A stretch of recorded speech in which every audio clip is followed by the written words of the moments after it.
Skills are the currency of the 21st century.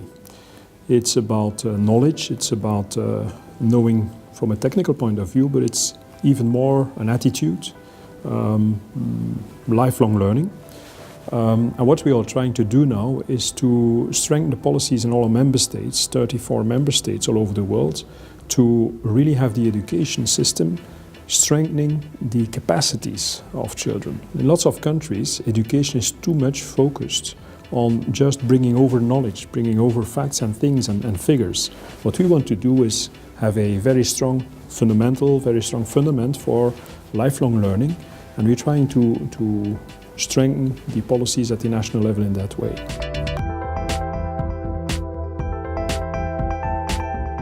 Having people in the labor market and have not that many needs as we had now. What we say needs is nor in employment, nor in education or training. This is really key. And so for that, apprenticeship and having all kinds of people that are involved in vocational training, in a broad offer of vocational training, is really key. So our focus is today, I think, a little bit less on university, on higher education, but it's more on vocational training, lifelong learning, and also on social cohesion, inclusiveness.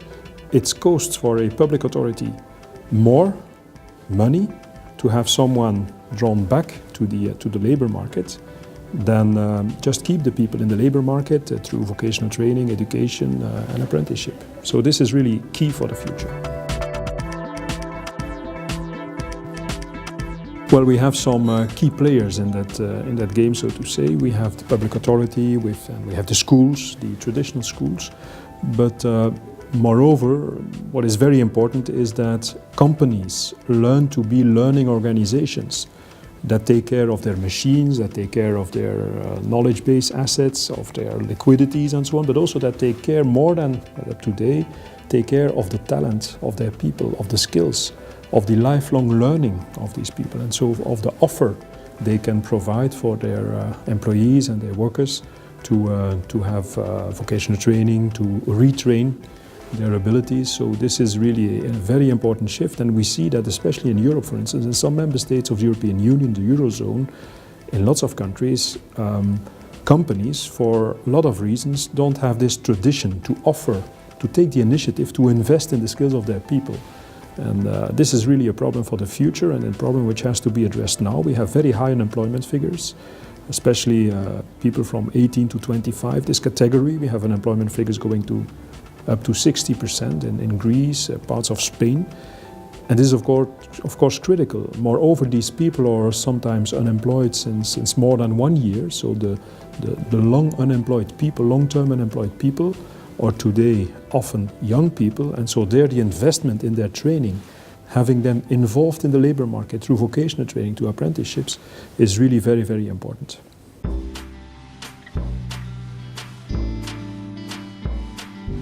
Well, key is there two things. First of all, render the unemployment allowance conditional. Conditional in terms of helping the people not only through the financial means, by giving them on a monthly basis an amount of money, but putting the condition that they get the money and they will still get the money for a long time, under the condition that they attend vocational training, that they attend education. Secondly is that we have to provide more than today in the industry, in the economy itself, jobs and places where these people can be it part-time employed, but still have a link with companies and with the real economy. And so these are two key elements through which I think on a national level, on a regional level also, it is important that public authorities strengthen the offer to the unemployed people.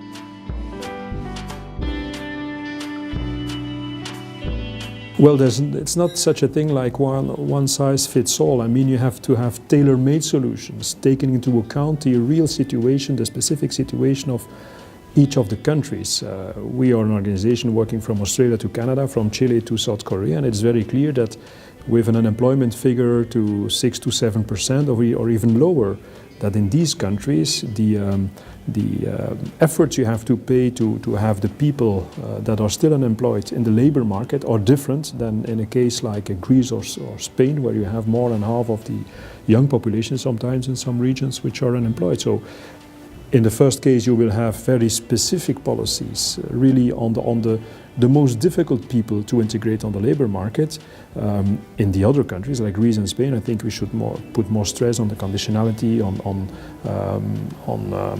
trying to get the people also in more mobility approach, mobility on the labor market, geographical mobility also. And to refer to Germany, where we are today, I think it was a very good initiative that has been taken by Mrs. van der Leyen on our proposal, on the basis of our reports, to offer also to people from outside Germany, from the Eurozone, but other countries in Germany, to come to Germany, to be employed, to have training here and education. I think the Eurozone lacks, to a certain degree, a real common labor market. And so all measures that are taken to improve the mobility on the labor market are really very important.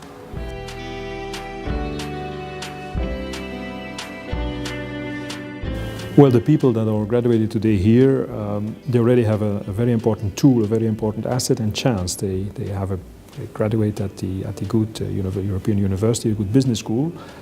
I think what is important is that they use this currency for the future, the skills they have now, that they use them, taking into account and adapting their vision on how they should invest in their profession, adapting it to the changing world. There's a growing number of citizens on the planet. The balance of power is shifting. The center of gravity of the economy is shifting to Asia very clearly. In terms of sustainable development, energy, the natural resources, everything is changing. And in fact, that's the only certainty we have, is that nothing can be taken for granted. So they must be prepared to adapt their strategy, adapt the own role they want to play, and of course, invest also in the future, invest in their own capacities, not considering this graduate here as the end of their educational career. They are really on the path of a lifelong learning position, and I think they should have this attitude.